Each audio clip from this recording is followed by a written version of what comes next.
BBC বাংলার সান্ধ্য অধিবেশন প্রবাহতে আপনাদের স্বাগত। আজ আপনাদের সাথে লন্ডন স্টুডিও থেকে আছি মানসী বড়ুয়া। ইন্নালিল্লাহ। পুরোদমে মধ্যপ্রাচ্যে চলছে ইরানের হামলা। দখলদার ইসরায়েলি বাহিনীর সব গুরুত্বপূর্ণ স্থাপনা একে একে ধসিয়ে দেয়া হচ্ছে। দখলদার ইসরায়েলের প্রধানমন্ত্রী পড়েছেন চরম বিপাকে। তিনি পালিয়ে বাংকারে আশ্রয় নিচ্ছে। তবে চীনের উন্নত স্যাটেলাইট সিস্টেমের মাধ্যমে ইরান জানতে পেরে গেছে যে দখলদারের প্রধানমন্ত্রী এই কসাই কোথায় আছে। তাকে লক্ষ্য করে যে কোনো সময় ফাত্তা ২ মিসাইল দিয়ে ঘায়েল করা হতে পারে, এমনটা জানিয়েছে ইরান। পৃথিবীতে যে তৃতীয় বিশ্বযুদ্ধ শুরু করেছে মার্কিন যুক্তরাষ্ট্র ও দখলদার ইসরায়েলি বাহিনী, প্রথম নিরীহ ইরানি নাগরিকদের উপর তারা পৈশাচিক যে হামলা শুরু করেছে এর কঠোর থেকে কঠোর জবাব দেবে ইরানের আইআরজিসির সেনারা। তারা ইতিমধ্যেই শপথ করেছে খামেনির হত্যার জন্য দখলদার ইসরায়েলকে ছাড় দেওয়া হবে না। মিসাইল মেরে তারপর ধ্বংস করে ফেলা হচ্ছে। পাশাপাশি মধ্যপ্রাচ্যে এই যুক্তরাষ্ট্র ও ইসরায়েলের যে সব মিত্র রাষ্ট্র, যেমন মুসলিম বিশ্বের বিস্ফোরা নামে খ্যাত সংযুক্ত আরব আমিরাত, দুবাই, সৌদি আরব, কাতার, কুয়েত, বাহরাইন সহ ওমান সহ যারাই রয়েছে তাদের উপরও চরম প্রতিশোধ নিচ্ছে ইরান। ইতিমধ্যে এসব দেশের বিভিন্ন কনসুলেটের উপর একে একে হামলা চালিয়ে সবকিছু তছনছ করে দেওয়া হচ্ছে। আর এই মুহূর্তে আমাদের হাতে এসেছে এই যুদ্ধের সর্বশেষ গুরুত্বপূর্ণ সবথেকে তাজা আপডেট সংবাদ আপনাদের জানিয়ে দিব। প্রথমেই জানাবো, যুদ্ধের কারণে সপ্তাহে $3 বিলিয়ন ক্ষতির মুখে পড়েছে ইহুদিবাদী ইসরায়েলের প্রধানমন্ত্রী নেতানিয়াহু। ইরানের সঙ্গে যুদ্ধে জড়িয়ে মাত্র 4 দিনের ব্যবধানে $3 বিলিয়ন ক্ষয়ক্ষতির মুখে পড়েছে নেতানিয়াহু। এখন নিজ দেশেই নিজে অনেক বড় বিপদের মধ্যে পড়েছে। তার বিরুদ্ধে সারা দেশ জুড়ে বিক্ষোভ শুরু হয়েছে। এরপর জানাবো, যুক্তরাষ্ট্রের দায় স্বীকার। ইসরায়েলের ফাঁদে পড়েই তারা ইরানে হামলা চালিয়েছে। পৃথিবীর কুখ্যাত নেতানিয়াহুর কথা শুনে ডোনাল্ড ট্রাম্প প্রথমে বুঝতে পারেনি ইরানে হামলা চালানোটা সঠিক হবে না, কিন্তু এখন হামলা চালিয়ে তারা একরকম চরম বিপাকে পড়েছে। কারণ মধ্যপ্রাচ্যে যুক্তরাষ্ট্রের প্রায় $2 বিলিয়ন সমরস্ত্রের ক্ষতি হয়ে গেছে। এদিকে হরমুজ প্রণালীতে কন্টেনারবাহী জাহাজে ক্ষেপণাস্ত্র হামলা। দখলদার ইসরায়েলি বাহিনী এবং মার্কিন যুক্তরাষ্ট্রকে শিক্ষা দিতে হরমুজ প্রণালী এবং এডেন উপসাগর বন্ধ করে দিয়েছে ইরান এবং তার মিত্র দেশগুলি এটি বন্ধ করতে সবথেকে কার্যকর ভূমিকা রেখেছে। তবে শুধুমাত্র চীনের জাহাজ সেখান দিয়ে চলাচলের ব্যবস্থা রাখা হয়েছে। তবে এখন দেখা যাচ্ছে যে ওই এলাকা দিয়ে অন্যান্য জাহাজগুলো ইরানের কথা না শুনে কেউ কেউ চলার চেষ্টা করছে। তবে তাদের লক্ষ্য করে একে একে মিসাইল হামলা চালানো হয়েছে। এমন বেশ কয়েকটি জাহাজে আগুন ধরে যায়। জানাবো, সংযুক্ত আরব আমিরাত এবং কাতারে ফের ইরানের মুহুর্মুহুর হামলা। তছনছ হয়ে গেল সংযুক্ত আরব আমিরাত, দুবাই এবং কাতারে নতুন করে আবারও ক্ষেপণাস্ত্র ও ড্রোন দিয়ে হামলা চালিয়েছে ইরানের এই হামলায় কাঁপছে পুরো মধ্যপ্রাচ্য। এবং সর্বশেষ জানাবো, বাংলাদেশের কাছে ইরান কি চায় জানালেন রাষ্ট্রদূত। ইরানে আগ্রাসী হামলাকারীদের বিরুদ্ধে ওআইসি এবং ন্যাম সদস্য রাষ্ট্র হিসেবে বাংলাদেশ সরাসরি নিন্দা করবে বলে প্রত্যাশা করছে তেহরান। আজ ঢাকার ইরান দূতাবাসে আয়োজিত এক সংবাদ সম্মেলনে এই প্রত্যাশার কথা জানায় ইরানের রাষ্ট্রদূত জলিল রহিমি জাহানাবাদী।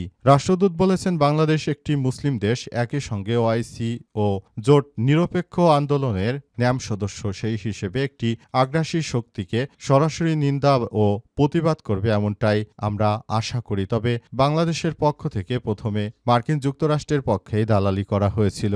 অবশেষে ইরানের পক্ষ হয়ে তারা একটু নিন্দাও জানিয়েছে। প্রিয় দর্শক, এতক্ষণ শুনছিলেন সংবাদ শিরোনাম, এবারে বিস্তারিত। তবে তার আগে বন্ধুরা অনুরোধ থাকবে, এই সংবাদটিতে একটি লাইক দিন। এই চ্যানেলে আপনি নতুন হয়ে থাকলে আমাদের সংবাদটি দেখতে দেখতে চ্যানেলটি সাবস্ক্রাইব করে রাখুন। কমেন্ট করে বন্ধুরা আপনার মূল্যবান মতামত জানিয়ে দিন আপনি বিশ্বের কোন দেশ থেকে বা বাংলাদেশের কোন স্থান থেকে আমাদের সংবাদটি দেখছেন এবং শুনছেন। আর বন্ধুরা, এই সংবাদটি আপনার সোশ্যাল মিডিয়া ফেসবুকে শেয়ার করে বন্ধুদেরও দেখার সুযোগ করে দিন। গাজা যুদ্ধে আপনি যদি নিরীহ ফিলিস্তিনিদের ভালোবেসে থাকেন, কমেন্টে ইয়েস লিখে পুরো বিশ্বকে জানিয়ে দিন। এবারে বিস্তারিত।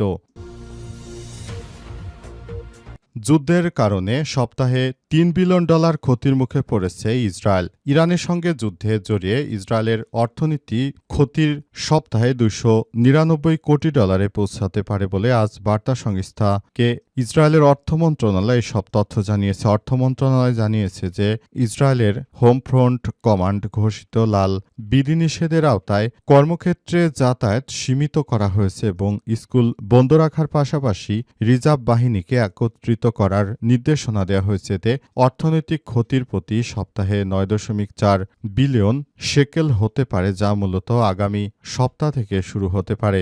গত শনিবার ইরানে যুক্তরাষ্ট্র ও ইসরায়েলের যৌথ হামলা চালায়। এতে ইরানের সর্বোচ্চ নেতা আয়াতুল্লাহ আলী খামেনি সহ কয়েকজন শীর্ষ পর্যায়ের কর্মকর্তা নিহত হয়।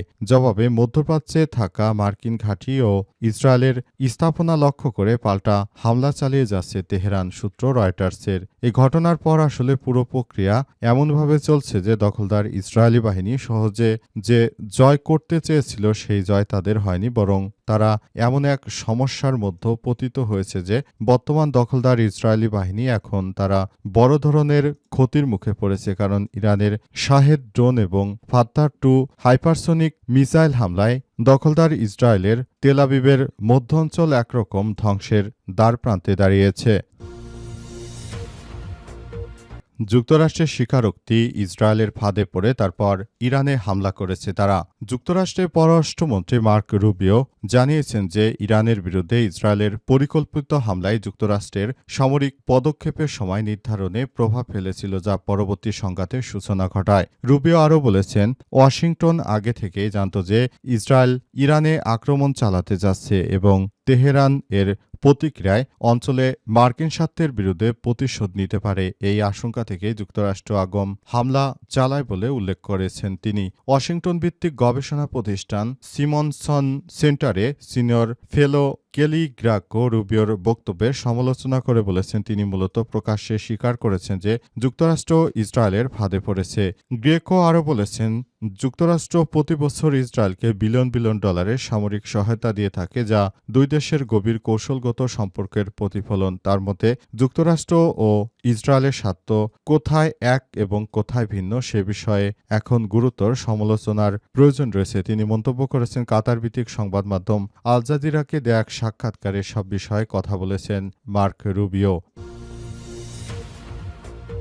হরমুজ প্রণালীতে কন্টেইনারবাহী জাহাজে ক্ষেপণাস্ত্র হামলা। হরমুজ প্রণালীতে একটি কন্টেইনারবাহী জাহাজে ক্ষেপণাস্ত্র হামলার ঘটনা ঘটেছে। ওমানের উত্তরে এই গুরুত্বপূর্ণ নৌপথে হামলার পর জাহাজটির ইঞ্জিন কক্ষে আগুন ধরে যায়। যুক্তরাজ্যের সমুদ্র নিরাপত্তা সংস্থা যুক্তরাজ্য মেরিটাইম ট্রেড অপারেশনস UKMTO জানিয়েছে যে হামলার ঘটনায় তাৎক্ষণিকভাবে পরিবেশগত কোনো ক্ষতির খবর পাওয়া যায়নি। বাণিজ্য জাহাজ চলাচল পর্যবেক্ষণকারী সংস্থা পরিস্থিতি নিবিড়ভাবে পর্যবেক্ষণ করছে। এর আগে ইরান সরকার হরমুজ প্রণালী বন্ধ ঘোষণা করে দেয়। ইরান জানিয়েছে যে আমাদের অনুমোদন ছাড়া কেউ যদি এখান দিয়ে যাওয়ার চেষ্টা করে, অর্থাৎ কেউ যদি এখান দিয়ে যাওয়ার চেষ্টা চালায়, তাহলে আমরা তার বিরুদ্ধে সর্বোচ্চ প্রতিরোধমূলক ব্যবস্থা গ্রহণ করব বলে জানানো হয়েছে। এরপর থেকেই মূলত হরমুজ প্রণালী দিয়ে শুধুমাত্র চীনের জাহাজই চলাচল করছে। তাছাড়া অন্য কোনো জাহাজ হরমুজ প্রণালী দিয়ে যা আশা করার মতো কোনো সাহস পাচ্ছে না। কিন্তু এখন দেখা যাচ্ছে ভিন্ন বিষয়। এখন নতুন করে এই জায়গা দিয়ে আসলে জাহাজগুলো যা আশা করছে সে বিষয়গুলো এখন দেখা যাচ্ছে। সেখান দিয়ে অন্য কোনো জাহাজ যদি যাতায়াত করতে যায়, সেটি ইরানের হামলায় আক্রান্ত হচ্ছে। সংযুক্ত আরব আমিরাতের কোনো তেলই এখন কোনো ধরনের বিষয় আসলে হচ্ছে না, সেই বিষয়টি জানানো হয়েছে। ইতিমধ্যে এসব বিষয়গুলো নিয়ে সবার মধ্যে একরকমের প্রতিক্রিয়া সৃষ্টি হয়েছে। সংযুক্ত আরব আমিরাত কাতারে ফের ক্ষেপণাস্ত্র এবং ড্রোন হামলা। মধ্যপ্রাচ্যের উত্তেজনা অব্যাহত রয়েছে। নতুন করে কাতার ও সংযুক্ত আরব আমিরাতে আবারও ক্ষেপণাস্ত্র হামলা চালিয়েছে ইরান। ইরানের পক্ষ থেকে দাবি করা হয়েছে যে এই হামলা মূলত বড় ধরনের আক্রমণ চলতে থাকবে। কারণ হিসেবে বলা হচ্ছে যে এই হামলার মধ্য দিয়ে আবারও নতুন করে বড় ধরনের সংঘাতের সৃষ্টি যেন না হয়, সেই প্রক্রিয়ার মধ্য দিয়েই তারা যেতে চায়। কারণ হিসেবে বলা হচ্ছে যে এখন থেকে নতুন করে তারা সব সবকিছু কার্যক্রম চালাবে। কোনোভাবেই যেন দখলদার ইসরায়েল কোনোভাবেই তারা যেন ভালো কোনো কিছু করতে না পারে সেই ব্যাপারগুলোই সামনে আসছে। ইতিমধ্যে এসব বিষয়গুলোকে সামনে নিয়ে আসার মধ্য দিয়ে আবারও বড় ধরনের সমস্যার সৃষ্টি হচ্ছে এবং এই সমস্যাগুলো মোকাবেলা করার মধ্য দিয়ে আসলে সবকিছু নিয়ন্ত্রণ করা হচ্ছে। মধ্যপ্রাচ্যে যে ধরনের সংঘাত শুরু করেছে এর মধ্যে মুসলিম বিশ্বের বিস্ফোরা খ্যাত এই সংযুক্ত আরব আমিরাত ও কাতার এই রাষ্ট্র দুটি সবথেকে বেশি মুসলিম বিশ্বের জন্য ক্ষতির কারণ হয়ে দাঁড়িয়েছে। এজন্য এদেরকে চরম শিক্ষা দেওয়ার জন্য সময় এসেছে। তাই এদেরকে শিক্ষা দিতে হলে এখন থেকেই বড় ধরনের সমস্যা এবং যে সংঘাত রয়েছে সেগুলো মোকাবেলা করা এই মুহূর্তে সময়ের দাবি। তাই মার্কিন যুক্তরাষ্ট্রের এই কুখ্যাত সন্ত্রাসী বন্ধুগুলো যে মিত্র রাষ্ট্রগুলো রয়েছে সেগুলোর উপরই ইরান যথাযথ হামলা চালাচ্ছে এবং এদের পতন না হওয়া পর্যন্ত ইরান হামলা চালিয়ে যাবে এই প্রতিক্রিয়াই ব্যক্ত করেছে তারা।